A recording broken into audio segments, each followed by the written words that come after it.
E aí, pessoal? Tudo certo? Aqui falando com vocês, professor Alejandro Raio. Vamos conversar aqui, né, pessoal? Nossa aula aí de revisão para o Enem sobre direito penal, falar sobre a parte geral do direito penal. Apresentando aí para vocês, pessoal, para quem não me conhece, então, Alejandro Raio, meu nome. Eu sou juiz de direito no Tribunal de Justiça do Rio Grande do Sul. Atualmente exerço a função de juiz corregedor. E, né, como juiz, por óbvio, fui muitos anos concurseiro, muitos anos da minha vida passei aí me dedicando para alcançar o meu sonho, que era ser magistrado no Tribunal de Justiça do Rio Grande do Sul, e deu tudo certo, graças a Deus. Mas essa caminhada não é fácil, né, pessoal? Então, assim, para a gente começando a aquecer os motores aqui, o que eu quero dizer para vocês, assim, e a gente, quando começa com essa história, né, começa com a história do concurso, de repente vem o Enem, né, não existia na minha época, ainda bem que não tinha esse tal do Enem, mas tem, a gente tem que aprender a lidar, a gente não pode ficar querendo ver como empecilhos que nos impeçam de prosseguir. É mais uma pedra no caminho que a gente vai ter que tirar e vai ter que prosseguir. Pessoal, então é nesse sentido que vem o Enem aí pra gente. Não é legal? Não é, mas é uma etapa que a gente precisa passar para a gente alcançar o nosso sonho, pessoal. Então, é nesse sentido, então, que eu quero desejar para vocês que vocês tenham uma reta final aí de muito estudo, de que consigam aí os professores aqui da escola, consigam dar as dicas certas para vocês acertarem na prova e ajudar vocês nessa caminhada, que certamente vocês não estão começando agora, tá? Deixa eu só deixar aqui o meu Instagram para vocês, para quem quiser me seguir lá, @prof.alejandroraio. Quem quiser, me siga lá para a gente, qualquer coisa, pode me chamar, a gente conversa. Enfim, tá aí o meu Instagram, tem dicas lá também de penal, de processo penal.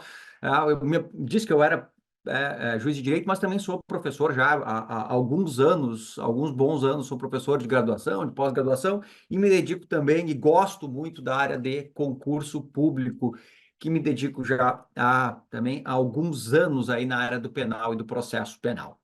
Certo, pessoal? Mas assim, temos muita coisa para conversar, por isso, vamos para o que realmente importa, tentar acertar as questões que vão estar na prova de vocês. Esse eu posso dizer que é o meu grande objetivo aqui, a gente fazer uma revisão que seja uma revisão profícua, direta, que a gente acerte algumas questões aí da prova e que ajude vocês lá, tá? Já fica o compromisso, pessoal. Se tiver alguma questão aí que eu dei aqui, se acertar ela na prova, me chama lá no meu Instagram, me comenta lá, ó, professor, caiu aquela questão para me dar esse retorno, que para mim eu fico bem feliz de ter ajudado vocês nessa caminhada. Bora lá, então. Pessoal, só para a gente começar, eu começo assim fazendo uma análise da prova em si, para até para explicar para onde que eu vou, por que que a minha revisão está indo para esses pontos. Por óbvio, uma revisão, a gente tem uma hora aqui, a gente não vai conseguir falar sobre tudo. Então, o objetivo aqui é a gente falar sobre aquilo que é mais importante. E eu não estou tirando o que é mais importante da minha cabeça, pessoal, porque olhem só, das 48 questões de direito penal que caíram, eu estou incluindo aqui a reaplicação da prova. Tá? Teve uma reaplicação no primeiro exame, então nós tivemos até agora três provas com uma reaplicação, 48 questões de direito penal, e 32 envolviam parte geral. Tá? E aí eu listo o que caiu nessas questões. Eu noto que às vezes, cai dentro de uma questão duas matérias. Por isso, se vocês forem somar, todas essas questões que estão aí, não vai dar exatamente as 32, vai dar mais, porque algumas elas envolvem mais temas e algumas envolvem tema da parte geral e da parte especial. Mas essa é a listagem, então, do que caiu no Enem. E o que nós podemos ver? Né? Olha, teoria do crime é a que mais cai. Tá? Só que olhem que interessante. 5 dessas de teoria do crime são sobre desistência voluntária, arrependimento eficaz, arrependimento posterior. Tá? Então, artigos 15 e 16, não dá para a prova, o examinador gosta disso. Pode ser que ele pare de perguntar sobre isso, mas eu não quero arriscar, porque isso tem caído bastante. Segundo, que mais cai, dosimetria da pena, sendo que 4 foram sobre reincidência. Não dá para ir para a prova sem saber reincidência, não dá. E depois, terceiro tema mais pedido, lei penal, e depois vai aí prescrição, e aí vai. Então, eu mostro isso para vocês verem que como tem sido cobrado várias matérias, né, do direito penal, parte geral, Até, né, interessante, na última prova caiu inquérito policial. Inquérito policial tá no edital de vocês dentro de direito penal, então tudo certo. Então, ó, o a nossa aula vai focar? No quê? No que mais cai. Esses três temas. Eu não vou falar exatamente da questão que caiu na prova passada, porque não vai cair uma questão exatamente igual. Mas há uma tendência de que caiam essas questões sobre esses temas. Então, teoria do crime, dosimetria da pena e lei penal. É sobre isso que nós vamos conversar aqui nessa revisão. Beleza? Vamos lá, então. Começando pela parte mais inicial, falar sobre lei penal. Lei penal, então, os primeiros artigos do Código Penal, falar sobre aquilo que eu julgo aí mais importante, mais provável de estar na prova de vocês. Começamos pelo tal do princípio da legalidade, da anterioridade, que isso eu tenho certeza que vocês já sabem, então aqui eu vou passar bem rapidinho. Deixa eu dar mais um recado aqui. Nessa parte inicial, eu vou passar mais rápido na parte de lei penal, porque ela demanda bastante leitura da lei. Então, o que eu peço para vocês, nessa parte que eu andar mais rápido, eu peço que vocês depois leiam esses artigos que eu citei aqui para vocês e memorizem eles, tá? Porque tem caído a FGV, né? Acredito que vocês já estejam fazendo isso, mas a FGV tem um modo particular de fazer questões e ela cobra muito lei aplicada ao caso concreto. Então, a memorização da lei ela é essencial porque vocês vão pegar essa lei que vocês memorizaram e aplicar no caso concreto que a FGV bota. Certo? Bora lá, então, pessoal. Bora lá. Lei penal, princípio da legalidade, significa que para existir crime tem que ter lei, né? Tem que ter lei em sentido estrito, não pode medida provisória, enfim, tem que ser lei. Beleza. Princípio da anterioridade. A lei que prevê um crime tem que ser anterior ao fato, né? Não pode ter um fato, depois vem a lei que criminaliza aquela conduta anterior. Não pode. A lei tem que ser anterior ao cometimento da infração penal. Nesse sentido, o artigo 5º, inciso 39 da Constituição, artigo 1º do Código Penal, não acredito que vá cair alguma questão diretamente prevendo o conceito disso, que seria uma questão fácil, tomara que caia, mas não acredito. O que nós temos aqui? Né? E isso aqui, inclusive, já caiu na prova, caiu na prova do Enem, mas eu preciso trazer isso para vocês. Não vai cair igual, mas quem sabe caia parecido. Os chamados, isso está expresso no edital de vocês, mandados de criminalização. O edital chama de mandado de penalização, mesma coisa. O que é isso, pessoal? Mandados de criminalização, mandados de penalização, que eu trato aqui dentro do princípio da legalidade. O que tem aqui? Aqui a ideia é a seguinte. A lei penal, ela traz crimes. Beleza. De alguma forma, o legislador ele tem uma discricionariedade para escolher aquilo que ele vai criminalizar. Mas tem determinadas condutas, determinados fatos que o legislador constituinte, determinou que o legislador fizesse a previsão de crime. Então, há mandados de criminalização, mandados para o legislador, mandados, né, da Constituição para o legislador para que ele criminalize algumas condutas. E aí a gente encontra aqui o inciso do artigo 5º da Constituição, inciso 41, 42 e o 43, que traz exemplos de mandados de criminalização. Então, o racismo, por exemplo, olha, a lei tem que prever o racismo. Quando tiver discriminação atentatória, tem que haver criminalização. Aqui, tortura, tráfico, tem que ter criminalização dessas condutas. Isso são mandados de criminalização, determinações constitucionais para que o legislador constituinte traga crimes. E aí, caiu no Enem. E se o legislador não faz isso? Aí pode acontecer o que aconteceu na ADO 26, Ação Direta de Inconstitucionalidade 26, quando o STF expressamente usou esse termo, né? Mandados de criminalização. E disse que, então, vamos lá, condutas homofóbicas e transfóbicas, por traduzirem expressões de racismo compreendido em sua dimensão social, ajustam-se por identidade de razão e mediante adequação típica aos preceitos primários lá da Lei 7.716. Então, o que decidiu o STF aqui?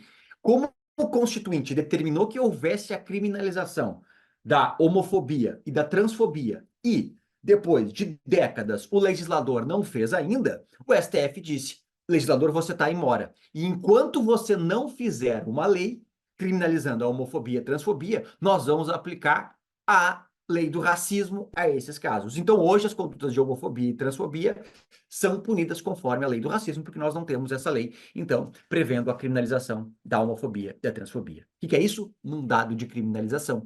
O Constituinte determinou, legislador, puna a homofobia, a transfobia. O legislador não fez. Beleza? Então, o STF pode fazer isso, como fez por meio da ADO 26. Bora, pessoal. Outro tema, então, dentro da lei penal, abolício crimes e a lei posterior benéfica. O que nós temos aqui, pessoal? Abolício crimes, também o conceito ele é simples, né? Não precisamos de muito elucubração e perder tempo aqui, porque abolício crime significa uma lei nova que deixa de considerar uma conduta criminosa. A lei uma conduta era criminosa, e veio uma lei nova e disse: essa conduta não é mais crime. Isso é abolício crimes, abolição de um crime, uma conduta deixa de ser considerada crime. Tá, beleza, tranquilo. O que é a lei posterior benéfica? Uma lei que, de qualquer forma, beneficia. E aí a gente vai lá para o artigo 5º da Constituição. Olha, a lei penal retroage, não retroage, a não ser que seja para beneficiar o réu. Beleza? Tranquilo, né, pessoal? Princípio da irretroatividade da lei penal. Ela não retroage, a não ser que seja para beneficiar. Mas o que eu quero tratar com vocês aqui vamos ler o artigo 2º do Código Penal. Ninguém pode ser punido por fato que a lei posterior deixe de considerar crime, abolício crimes, cessando em virtude dela a execução e os efeitos penais da sentença condenatória. Então aqui, atenção. Cessam, quando há abolício crimes, cessam os efeitos penais, tá? Mas não cessam os efeitos extrapenais. Então, cessa o efeito penal, o sujeito para de cumprir pena. Aquilo não vai servir mais como reincidência, efeitos penais, mas permanecem os efeitos extrapenais, os efeitos, por exemplo, civis. O exemplo aqui é a reparação do dano. Continua o dever de reparar o dano, porque o dever de reparar o dano é um efeito extrapenal, certo? Então, vamos lá. Abolício crimes faz, mesmo que tenha transitado em julgado, não tem problema, cessam os efeitos penais primários, exemplo, a condenação, o cumprimento da pena, e extrapenais, desculpa, penais primários, condenação, a pena em si, efeitos penais secundários, reincidência, certo? Então, cessam os efeitos penais, mas permanecem os efeitos extrapenais, certo? E, parágrafo 1 deixa claro, ainda que decididos por sentença condenatória. Então, vindo uma abolício crimes ou uma lei posterior benéfica, ela retroage mesmo que tenha o trânsito em julgado. Seguimos. Dentro desse tema da abolício crimes, surge a necessidade do estudo do princípio da continuidade normativa ou continuidade normativo típica. Atenção aqui, isso aqui eu acho que é uma questão bem boa, tá? Cair na prova de vocês, tá? O que significa, então? Significa que há a revogação da figura criminalizadora, mas ocorre a transferência do seu conteúdo para outro dispositivo, permanecendo a conduta tipificada em local topologicamente diverso. Não configura abolício crimes. Vamos lá, pessoal. O que significa esse princípio? Esse princípio significa, então, que uma conduta ela está prevista num tipo penal como crime. Ela sai daquele tipo penal e vai para outro. Ou seja, ela continua prevista como crime, mas em outro local. Então, há revogação de um dispositivo legal, mas aquela conduta é transferida para outro tipo penal. E ela permanece, então, como conduta criminosa. Não há abolício crimes. Exemplo melhor que a gente tem é o do atentado violento ao pudor. O 214 previa lá, constranger alguém mediante violência ou grave ameaça, praticar ou permitir que ela se pratique ato libidinoso diverso da conjunção carnal. Esse dispositivo, ele foi revogado, lá pela Lei 12.015. Só que essa conduta criminosa, apesar de o dispositivo revogado, ela foi transferida para o artigo 213. Isso é o princípio da continuidade normativa típica. Então, agora, a prática criminosa de constranger alguém a praticar ato libidinoso diverso da conjunção carnal está no artigo 213. Ou seja, o que nós tivemos? Uma alteração só do lugar do crime. Não deixou de ser crime. Então, isso não. Quem praticou atentado violento ao pudor, antes lá da lei 12.015, continua respondendo, porque não houve abolício crimes. Só saiu de um dispositivo e foi para outro. Qual o juízo que deve aplicar a abolício crimes ou a novatio legis in melius, né, a lei penal benéfica? Tá? Então aqui a pergunta é, ok, nós tivemos uma lei nova que beneficia o réu ou que trouxe abolício crimes, quem é que vai aplicar essa lei nova? E aí, a resposta, súmula 611, transitada em julgado sem descondenatória, compete ao juiz das execuções a aplicação da lei mais benigna. Então, quem vai aplicar? Se já houve o trânsito em julgado, o juiz da execução. Já transitou em julgado, o sujeito está cumprindo pena, quem faz isso? Por óbvio, o juiz da execução penal. Agora, se não transitou em julgado, o sujeito está respondendo um crime e veio uma lei mais benéfica, o juiz do próprio processo de conhecimento vai aplicar, certo? Então, o marco é o trânsito em julgado. Transitou em julgado, é o juiz da execução. Não transitou, é o juiz do processo de conhecimento, súmula 611, importante aí para gente. Beleza? Vamos lá. É possível a combinação de leis? O que é combinação de leis? Eu posso ter, em razão de uma lei, uma sequência de leis, uma lei, vamos chamar aqui, a lei A, ela é mais benéfica num ponto, tá? Num determinado ponto, essa lei aqui, ela é mais benéfica, mas em outro, ela é prejudicial. E aí vem uma outra lei que ela faz o quê? Quanto a esse primeiro ponto, ela é mais maléfica, e quanto ao outro ponto, ela é mais benéfica. E aí, o que se discutiu? Olha, o que eu posso fazer então? Eu posso pegar a parte mais benéfica da A e a mais benéfica da lei B posterior, tá? Então, eu quero aplicar para o réu a melhor situação possível. A parte boa da lei A, que foi revogada, e a parte B da lei nova, a parte boa da lei B, que é boa. Então, eu pego só a parte boa. Posso fazer isso? Não, não posso, tá, pessoal? É possível a combinação de leis? Não. Isso foi decidido já, isso é tranquilo na jurisprudência, isso veio com a lei de drogas. A lei de drogas, ela trouxe isso para o tráfico privilegiado, ela trouxe essa discussão. E aí o STJ disse, não, não, é cabível a aplicação retroativa da lei 11.343, a lei de drogas, desde que o resultado da incidência das suas disposições na íntegra seja mais favorável ao réu do que o advendo com a lei anterior à lei 6368, sendo vedada a combinação de leis. Súmula excelente para cair na prova de vocês, tá? Então não é possível a combinação de leis. Nesse exemplo aqui, eu vejo qual é mais benéfica para o réu, ou a lei A ou a lei B, integralmente. Eu não posso pegar um pedaço de cada um. Vamos lá, pessoal. Lei penal no espaço. Ainda falando sobre lei penal no espaço. Pessoal, aqui a pergunta que se faz é: onde que eu aplico a lei penal brasileira? E a pergunta é muito simples: onde que eu vou aplicar? No território brasileiro. Então, a regra que a gente tem é a regra da territorialidade. Aplica-se a lei penal brasileira, claro, sem prejuízo de convenções, tratados e regras internacionais ao crime cometido no território nacional. Tá, óbvio, aplica a lei penal brasileira no território brasileiro. Tranquilo. A exceção, então, não é absoluta, tem exceções aí vindas de tratados internacionais. Tá, mas aí eu pergunto para vocês, o que é o território brasileiro? Isso já caiu no ENAM, por isso eu vou passar meio rápido, tá, pessoal? Porque já caiu, eu não acredito que vai cair uma questão igual a... Então, aqui, mas só para a gente estar no contexto. Também nós temos a territorialidade por extensão, que é o parágrafo 1º do artigo 5º. E aqui eu posso dizer para vocês com segurança, tá, pessoal? Nós temos aqui o quê? Território brasileiro. Quando a gente fala de território por extensão, é território brasileiro. E o que nós temos aí? Embarcações e aeronaves brasileiras de natureza pública ou a serviço do governo brasileiro, que se encontre, onde quer que se encontre, então não importa onde, se é embarcação ou aeronave brasileira de natureza pública ou a serviço do governo, não importa onde ela esteja, é território brasileiro e aplica a lei penal brasileira.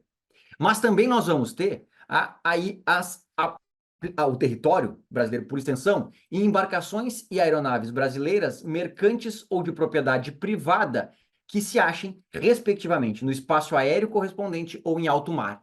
O que nós temos aqui, então, pessoal? Aqui nós temos caso de embarcação que não é de natureza pública, ela é privada, mas vai ser considerada território brasileiro se ela estiver em alto mar ou no espaço aéreo correspondente ao alto mar, tá? Então, quando está em alto mar, embarcação brasileira, aeronave brasileira em alto mar, ou espaço aéreo correspondente, são considerados território brasileiro, tá? São considerados território brasileiro, tá? Essa aqui, tá, pessoal? Foi essa aqui que caiu, tá? Foi essa aqui que caiu no Enan, tá? Na questão do Enan caiu essa primeira hipótese aqui, que tinha que dizer que era território brasileiro, por isso eu aplicava a lei penal brasileira. Mas o que eu acho mais provável que caia, pessoal, é a extraterritorialidade.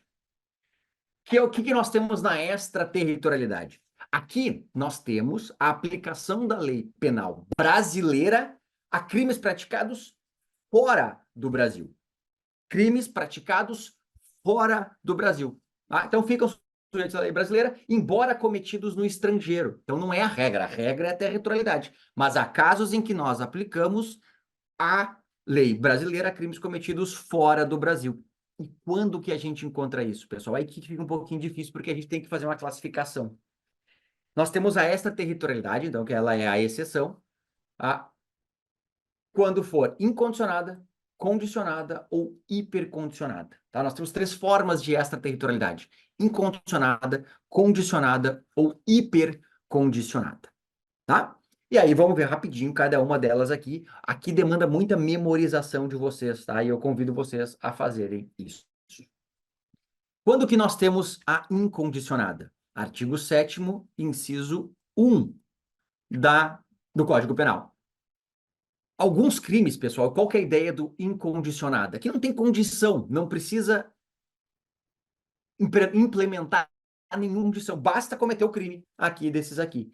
Então nós temos o que aqui? Por exemplo, pessoal, crimes contra a vida ou liberdade do presidente da República. Alguém tentou matar o nosso presidente da República na França, aplica a lei penal brasileira, independente de qualquer condição. Crimes contra o patrimônio ou a fé pública da União, Estado, território, empresa pública e blá, blá, blá.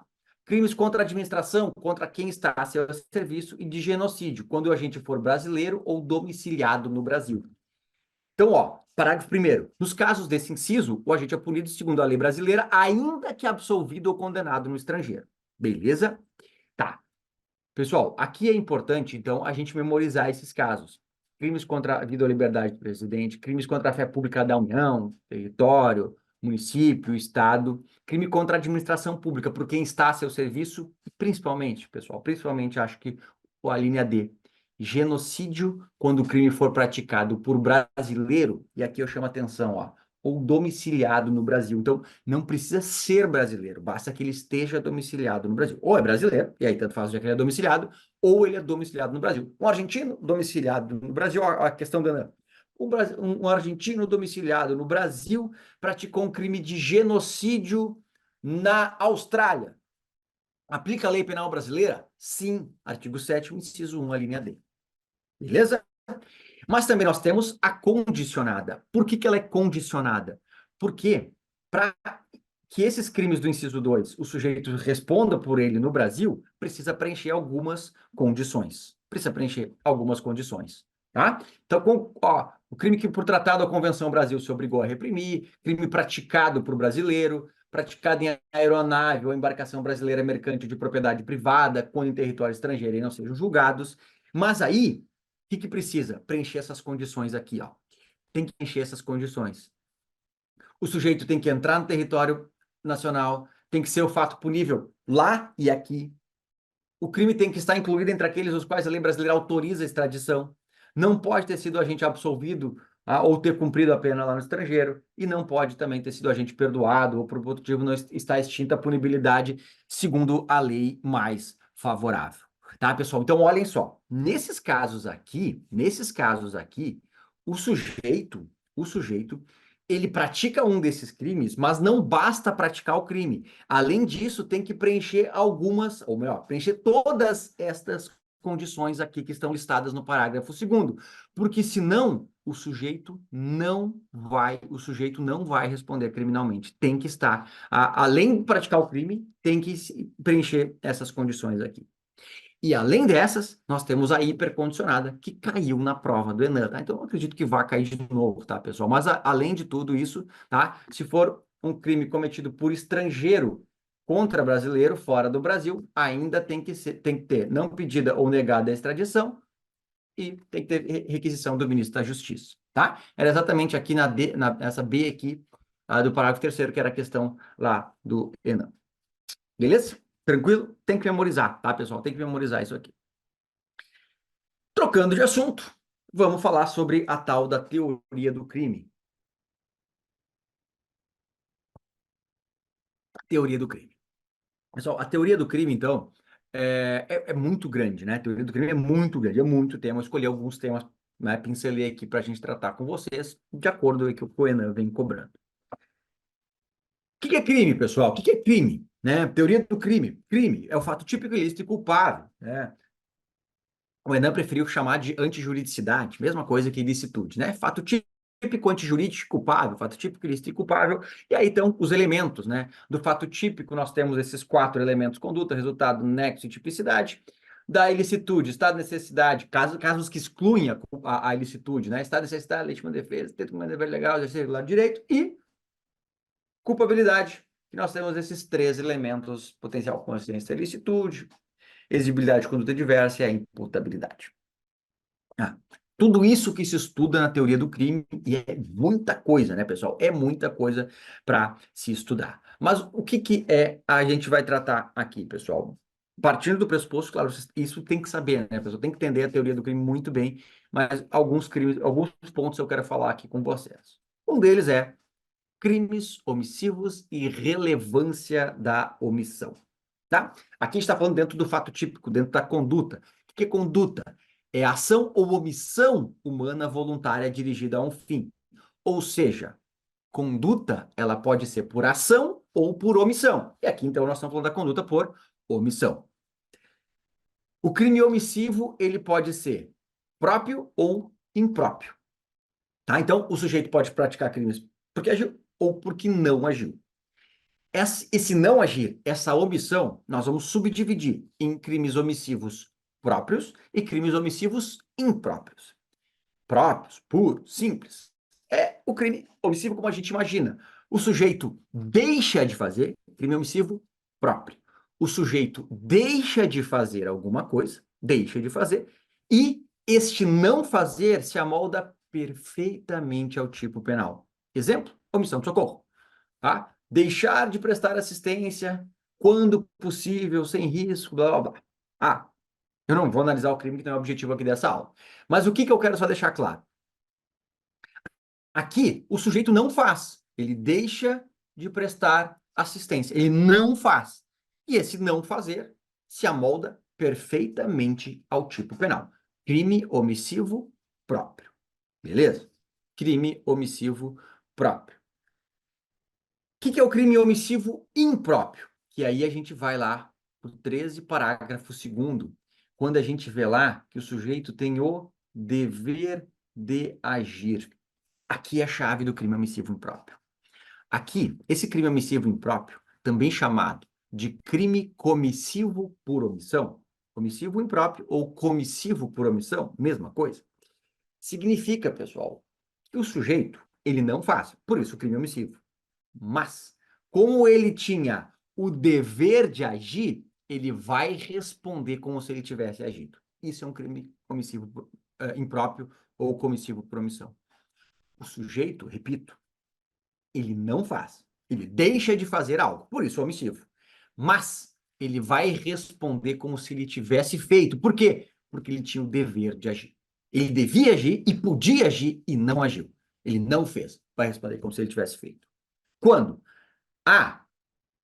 Tenha por lei a obrigação de cuidado, proteção ou vigilância. É o exemplo clássico da mãe e do pai que não alimenta a criança, bebê. Vai responder por homicídio culposo ou doloso, a depender da intenção. Não alimentou, não fez, mas vai responder como se tivesse feito. Letra B, de outra forma, assumiu a responsabilidade de impedir o resultado. No caso da babá, a babá vai cuidar do filho, ela assumiu a responsabilidade.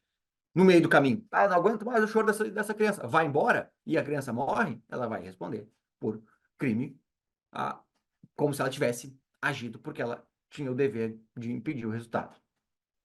Com seu comportamento anterior, criou o risco. Aqui é o caso do sujeito que atira o outro na piscina, de brincadeira, joga na piscina, e aí ele tem o dever de impedir o resultado porque ele causou aquilo. Se ele não impediu o resultado, responder como se ele tivesse agido.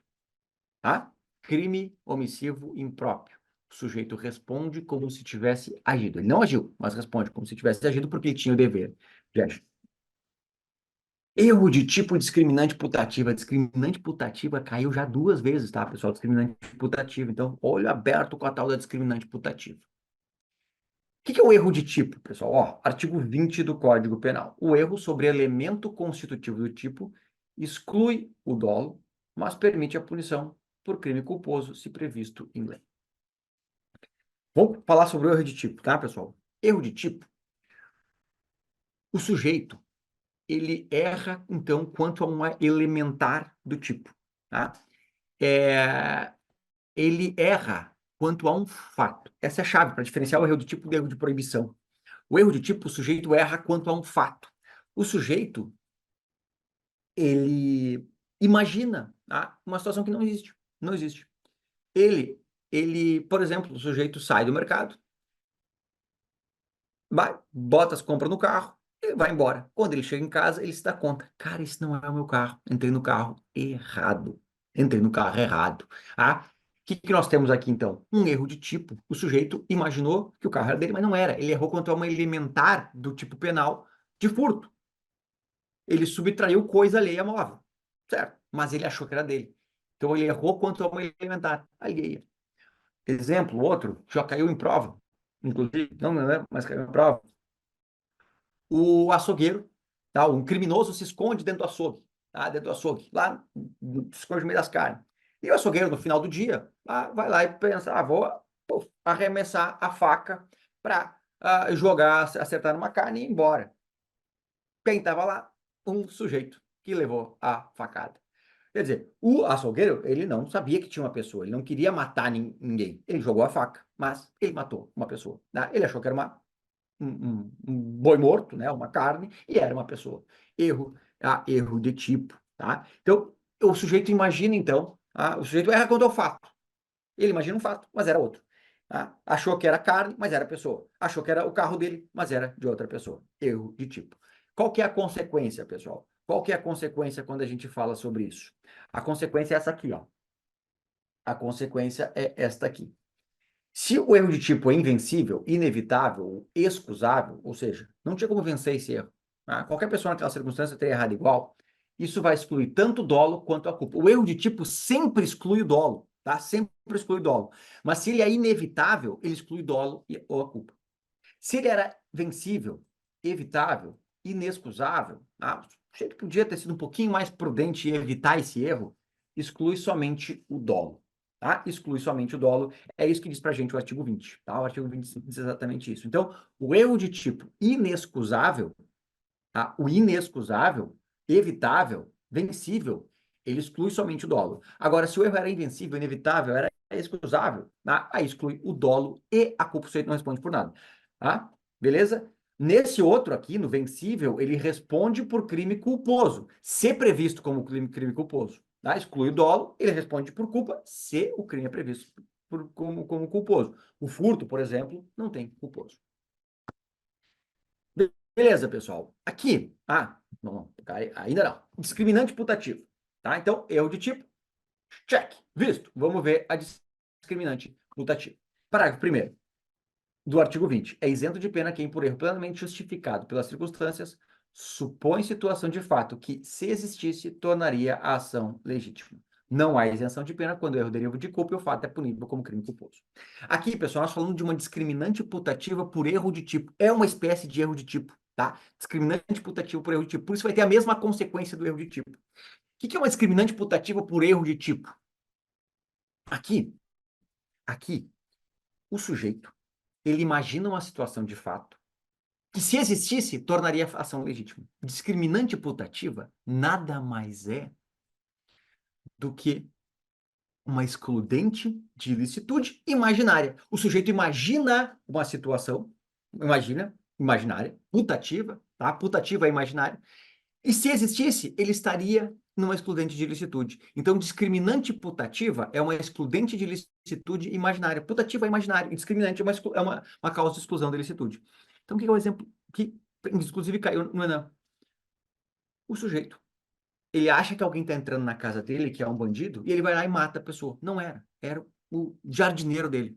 E ele matou a pessoa. Tá? Isto é um exemplo de discriminante putativo. Ele achou que estava em legítima defesa, mas não estava.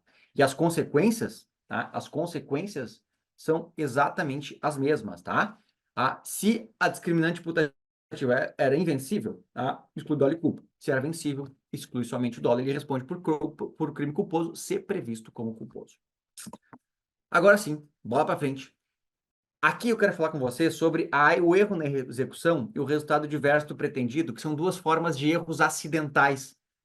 Mas são formas de erro de tipo acidentais. Por que acidentais? Porque eles não levam a exclusão nenhuma. O sujeito responde pelo crime normalmente. Tá? O erro de tipo exclui o dolo ou o dolo e a culpa. Aqui no erro acidental, não exclui o crime. O sujeito responde normalmente.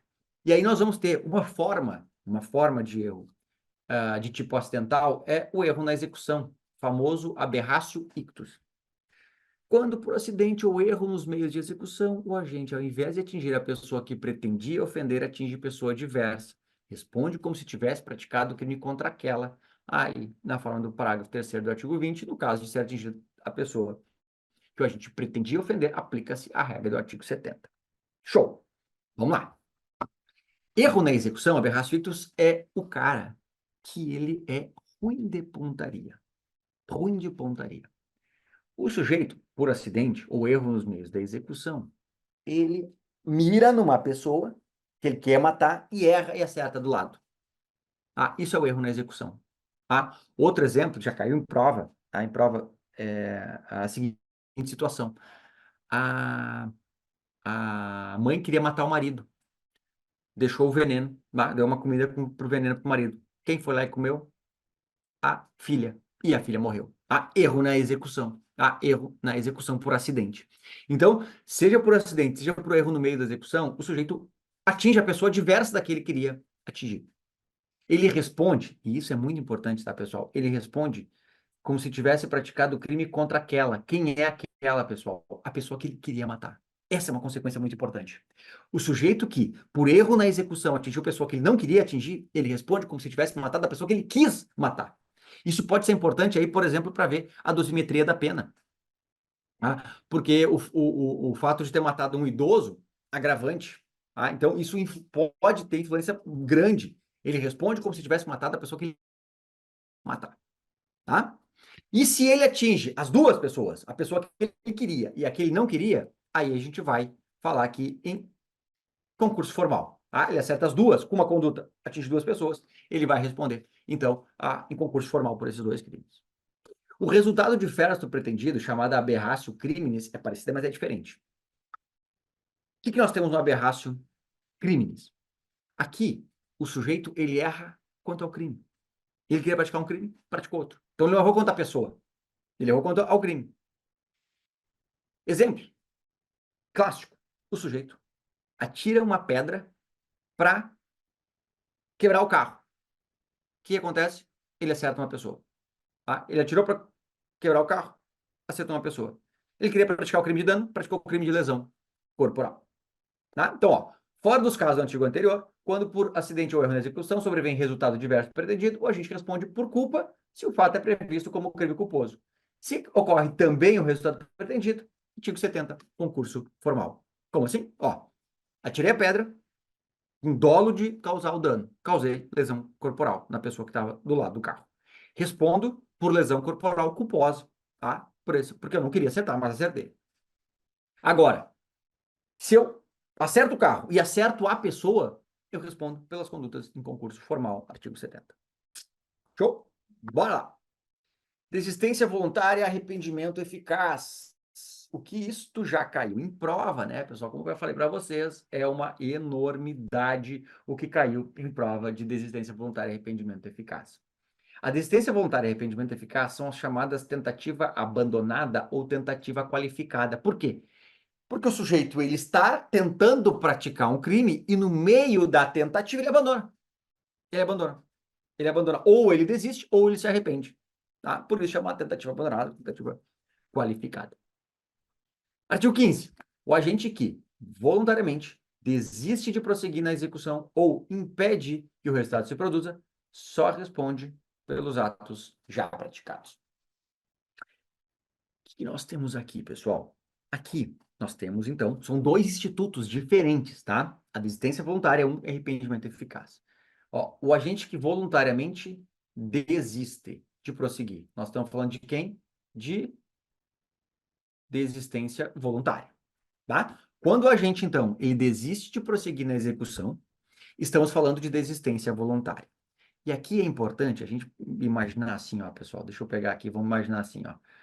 Na desistência voluntária, o sujeito, ele começa a praticar os atos executórios e ele interrompe os atos executórios. Ele podia continuar praticando mais atos executórios, mas ele desiste.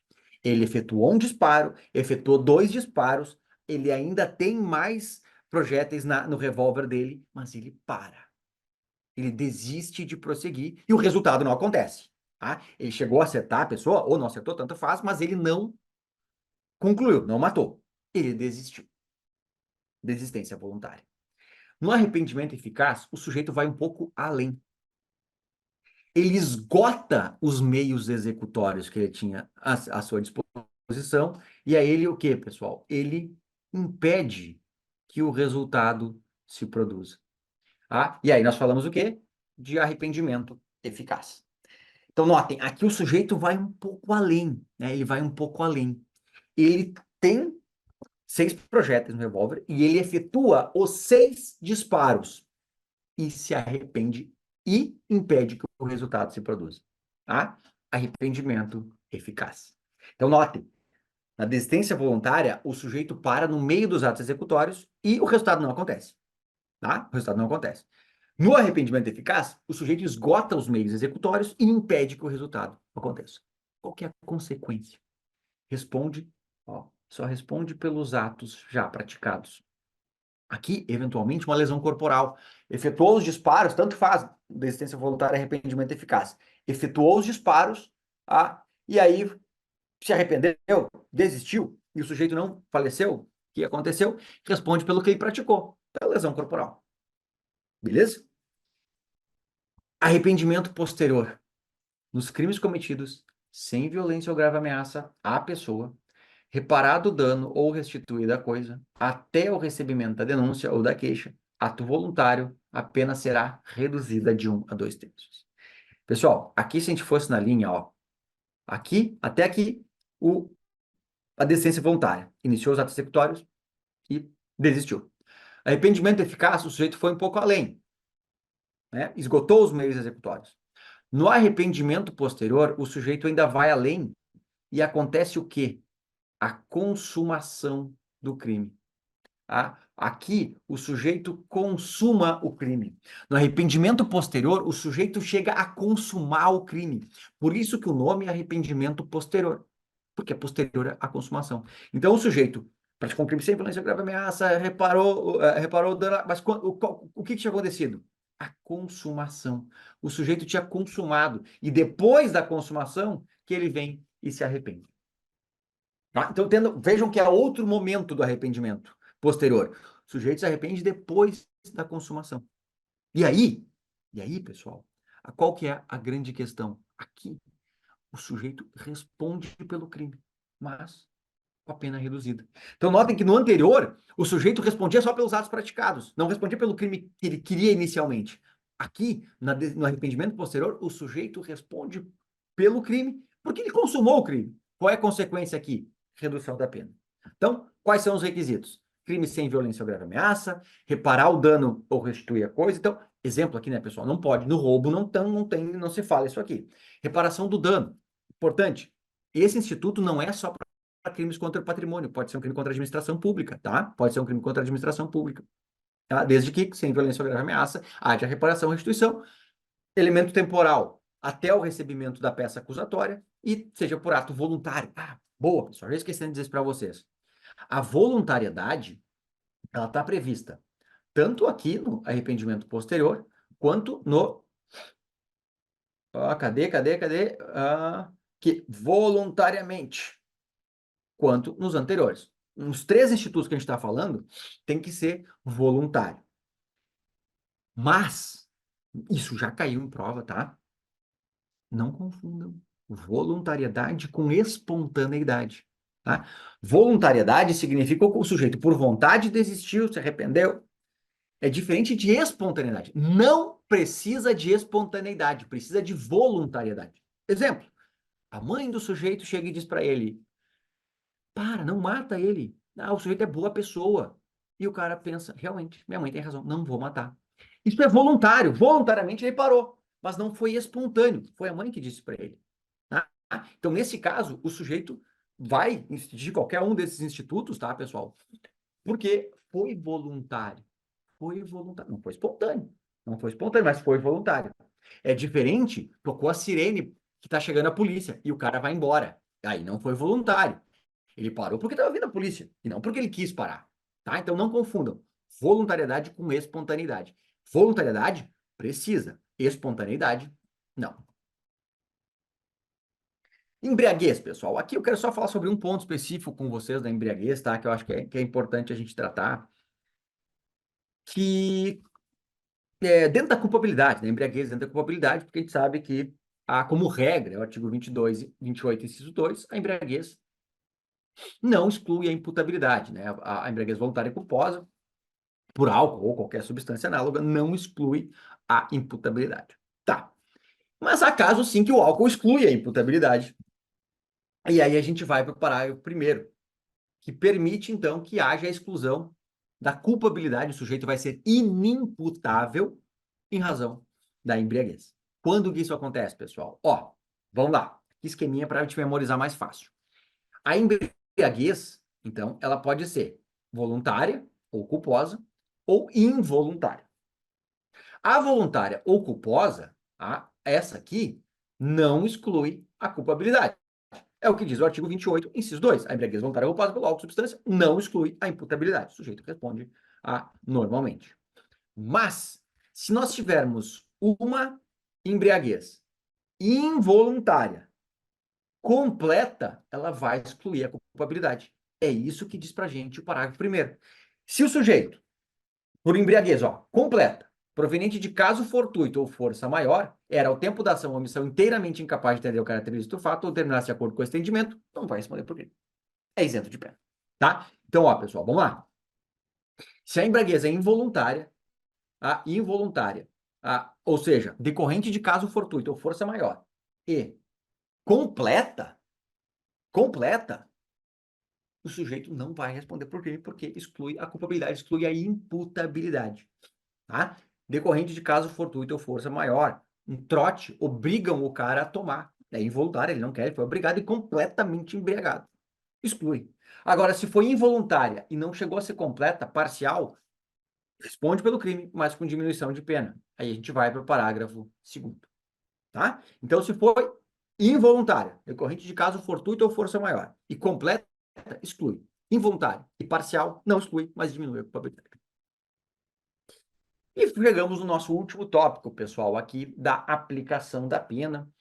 A aplicação da pena tem caído bastante porque é um tema que o juiz ele lida muito no dia a dia. O juiz criminal, a aplicação da pena é o dia a dia do juiz criminal.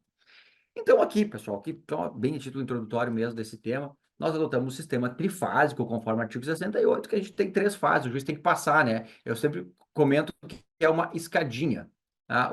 O juiz tem que passar pela primeira fase, depois pela segunda, e até chegar na terceira fase. Então, são essas 3 fases que a gente vê. Primeiro, as circunstâncias judiciais do artigo 59, atenuantes e agravantes na segunda fase, e as causas de diminuição e de aumento na terceira fase, até o juiz chegar na pena, então, final. Tá, beleza. Perguntinha. Na primeira e na segunda fase da dosimetria, a pena pode ficar com o mínimo legal? Essa pergunta é boa, pessoal. Ela é antiga já, a resposta para ela é antiga, mas recentemente o STJ foi de novo a decidir sobre isso e manteve o entendimento, tá?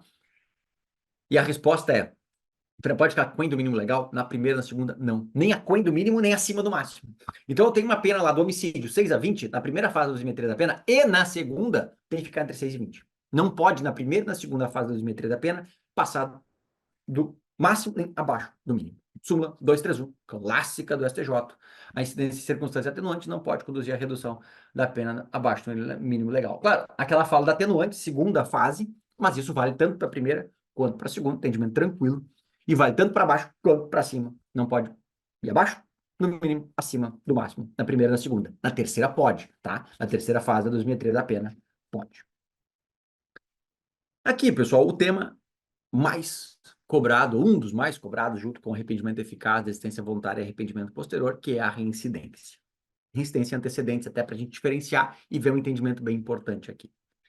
Só, o que é reincidência? Reincidência, ela acontece quando a gente comete um novo crime, depois de transitar em julgado a sentença que no país do estrangeiro tenha condenado por crime anterior.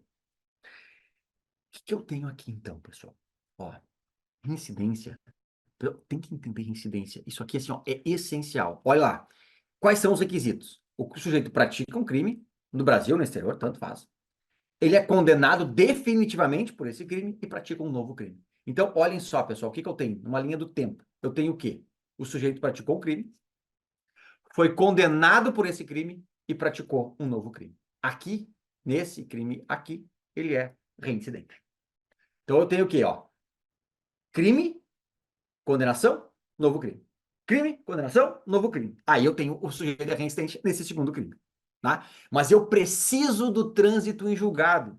Se o sujeito, outra linha do tempo, ele pratica um crime, dois crimes, três crimes, e aqui vem a ser condenado pelo primeiro crime, aqui e aqui ele não é reincidente. Por quê? Porque eu preciso de crime, condenação e novo crime. A condenação com trânsito. Então, nesses três crimes aqui, ó, ele vai ser considerado primário nos três. Reincidente é o contrário de primário, tá? O cara, quando ele não é primário, ele é reincidente. E se ele não é reincidente, ele é primário. Então, pessoal, é isso. Eu preciso de crime, novo crime, crime, condenação, novo crime. Mas, e aqui tá isso aqui caiu em prova, né? Caiu, não é exatamente isso. Existe o chamado período depurador, ou caducidade da reincidência, que, para efeito de reincidência, não prevalece a condenação se entre a data do cumprimento ou extinção da pena e a infração posterior tiver decorrido tempo superior a 5 anos, computado em período de prova de suspensão, livramento condicional, se não ocorrer revogação. Pessoal, o que nós temos aqui, então? Um período que dura a reincidência. Então, ó, vamos lá, linha do tempo. Linha do tempo. O sujeito praticou um crime e aqui ele foi condenado. Ele passa a cumprir pena. 5 anos. 1, 2, 3, 4, 5. Cumpriu a pena aqui. A partir do cumprimento ou extinção da pena, começa a contar o prazo de 5 anos. Então não é do crime, do cometimento do crime, não é do trânsito em julgado, é do cumprimento ou extinção da pena. Computa o livramento condicional, o tempo de livramento que ele ficou em livramento condicional ou que ele ficou em suspensão condicional da pena, tá? Então, a partir disso, começa a contar o prazo de 5 anos. Passou 5 anos, ele volta a ser primário. Ele deixa de ser reincidente, tá? Então, isso tem que saber, tá, pessoal? Tem que saber. Então, se ele vier a praticar um crime aqui, ó, depois que já passou os 5 anos, ele não é mais reincidente, ele voltou a ser primário. Certo? E só para a gente fechar aqui, ó, não prevalece para fim de reincidência também os crimes militares próprios e os políticos. Quanto aqui eu faço só uma observação, tá, pessoal? Se for um crime militar impróprio, aí o sujeito vai ser considerado reincidente. Crime militar próprio é aquele que só tem no Código Penal Militar. Deserção. Só tem lá, não tem no nosso Código Penal. Crime militar impróprio, aquele que tem lá e no nosso Código Penal. Tem no Código Penal Militar e no nosso. Esse é impróprio e esse leva à reincidência, tá? E esse leva à reincidência, tá? Então, os crimes militares próprios e os políticos não ensejam reincidência. Tá, beleza. E o que são antecedentes, os maus antecedentes? Que esses aqui, pessoal, eu vejo lá na pena base, tá? Na pena base, ou seja, lá no artigo 59, na pena base, lá no artigo 59. Aqui que eu vejo os antecedentes, na primeira fase. A reincidência é na segunda fase da dosimetria da pena e os antecedentes na primeira fase. Mas o que são maus antecedentes? Maus antecedentes são condenações criminais transitadas em julgado. Tem que transitar em julgado, não pode ser ação em andamento, não pode ser inquérito policial, tem que ser transitada em julgado, que não é utilizada para reincidência. Condenações transitadas em julgado que não servem como reincidência. Tá? E aí vem uma súmula bem importante. Súmula 241 do STJ. A reincidência penal não pode ser considerada como circunstância agravante e simultaneamente como circunstância judicial. Ou seja, quando vocês forem fazer a dosimetria da pena, vocês futuros juízes, vocês não vão poder utilizar uma mesma condenação para reincidência e para maus antecedentes. Não pode. Se tem uma condenação que serve como reincidência, usa como reincidência. Eu não posso usar uma condenação para duas coisas. É isso que diz a súmula 241. Tá? Então, aquilo que não for reincidência, condenação transitada em julgado que não for reincidência, beleza, eu posso utilizar com maus antecedentes.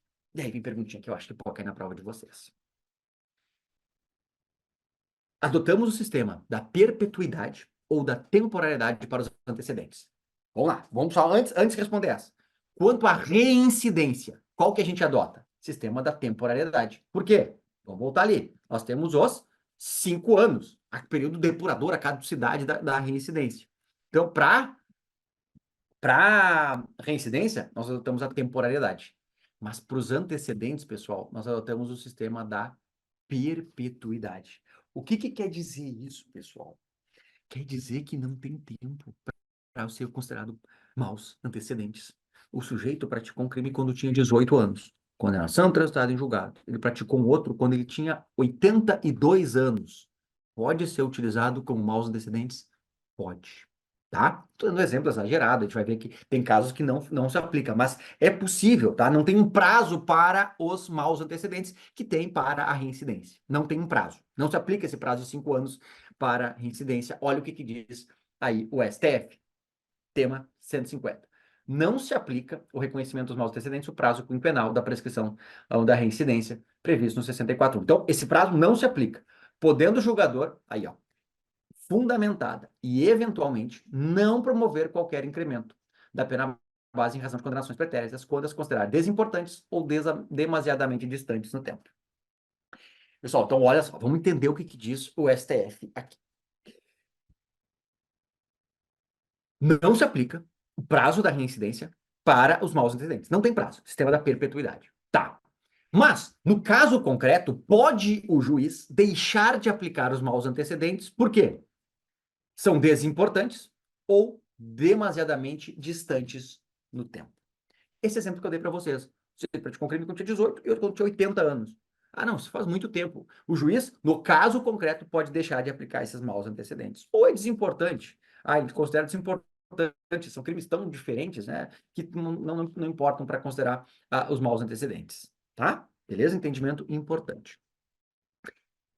Pena de multa, pessoal. Agora já nos encaminhando para o nosso fim, tá? Nosso último tema dentro da dosimetria da pena e último tema, pena de multa. Porque aqui nós temos de novo, pessoal, entendimento do STF. Ó, ADI 3150. A pena de multa é dívida de valor. Mas isso não retirou o seu caráter de sanção criminal, de modo que pertence ao Ministério Público a legitimidade prioritária para a sua execução perante a vara de execuções penais, sendo que, por ser também dívida de valor, em face do poder público, esta pode ser subsidiariamente cobrada pela Fazenda Pública na vara de execução fiscal, caso o MP não atue em 90 dias. Então, duas coisas são principais aqui, tá? A primeira, e mais importante, é a multa é dívida de valor. A multa é dívida de valor. Isso quer dizer o quê? Que eu não posso converter a pena de multa em pena de prisão. Tá? Não pagou a multa, o que se faz? Executa a multa, porque ela é dívida de valor. Tá? Eu não posso converter pena de multa em pena de prisão, porque o sujeito não pagou a multa. Não pagou a multa, executa a multa, porque é dívida de valor. Tá. Mas isso, diz o STF, continua, não retirou o caráter de sanção criminal. Ou seja, continua sendo crime. Continua sendo uma sanção criminal. Né? Continua sendo crime. Continua sendo uma sanção criminal. E como sanção criminal, quem tem que executar é o MP, no juízo da execução penal, na vara de execução penal. Então é isso que diz aqui a decisão do STF. A multa é dívida de valor, ok, não posso converter a pena de multa em pena de prisão, e como dívida ela tem que ser executada. Mas quem executa? Olha, o Ministério Público, no juízo da execução penal. Por quê? Porque a multa, apesar de ser dívida de valor, ela continua sendo uma sanção criminal. Ah, o MP não propôs em 90 dias, aí, como é dívida de valor, pode, subsidiariamente, a Fazenda Pública executar na vara de execução fiscal. Entendimento bem importante. Mais entendimento importante sobre a multa. Como é que funciona a extinção da punibilidade da multa pendente de pagamento? O que decidiu o STF? Na mesma DI 3150. Tá? Ó, a nova redação do artigo 51 não alterou seu caráter de sanção penal, já vimos isso. E, em razão disso, não se dá a extinção da punibilidade antes do cumprimento integral da pena, ali considerada também o pagamento da multa. Então, decidiu o STF o quê? E pode cair isso aqui, exatamente isso na prova de vocês. Entendeu o STF que se o sujeito não paga multa, não vai extinguir a pena dele. A extinção da pena depende do cumprimento da pena de prisão ou da PRD e do pagamento da multa. Sem pagamento da multa, não extingue a pena, porque é uma pena, uma sanção penal, tem que cumprir toda a sanção penal. Tá. Mas veio o STJ e ele deu uma interpretação para esse julgamento e disse o seguinte: o inadimplemento da pena de multa, após cumprida a pena privativa de liberdade, não obsta à extinção da punibilidade ante a alegada hipossuficiência do condenado, salvo se diversamente entender o juiz competente em decisão suficientemente motivada que indique concretamente a possibilidade de pagamento da sanção. Então, o que é esse entendimento do STJ aí no tema 931 de repercussão geral? De repercussão geral, não, de recurso repetitivo. Se o sujeito não paga a multa, isso não obsta à extinção da pena se ele for hipossuficiente, se ele alegar a hipossuficiência. Então, o que o STJ diz? Nós não estamos contrariando o que decidiu o STF. Não, nós só estamos dizendo que se o cara é hipossuficiente, isso, e ele alega isso, olha, o juiz pode extinguir a pena com base na hipossuficiência dele. Então, o juiz entende, não tem como pagar, então ele extingue por isso. Então, tem que cumprir a pena, tem que pagar a pena de multa, senão não extingue a pena. Entendimento do STF. Complemento o STJ dizendo, olha, tá correto o STF, beleza, nem poderia dizer o contrário, mas se o sujeito for hipossuficiente, o juiz pode extinguir a pena em razão da hipossuficiência. Tá? E pode, no caso concreto, o juiz entender, não, tu não é hipossuficiente, não. Tá? Não tem hipossuficiente, aqui tem isso, mostrando que tu não é hipossuficiente. Então, não vou extinguir a tua pena de multa. Mas a regra é, diante da alegada hipossuficiência, o juiz extingue a pena de multa. Isso se depois do cumprimento da pena, tá? Pessoal, então, esses dois entendimentos importantes aí que um complementa o outro. E aí, chego ao fim, então, aí, pessoal, da nossa revisão para o Enem, desejando uma excelente prova para vocês. E repito, pessoal, tá aí meu Instagram, qualquer coisa me chamem lá, vai ser um prazer ajudar vocês, tá? Seja da forma que for, seja com dica para estudo, seja com dica de direito penal, de processo penal, ou só para vocês desabafarem aí desses momentos difíceis que são os do concurseiro. Também, pessoal, um grande abraço, bom estudo nessa reta final e uma excelente prova para o Enem, que vocês consigam a aprovação e logo, logo sejamos colegas, tá bom? Grande abraço, tchau!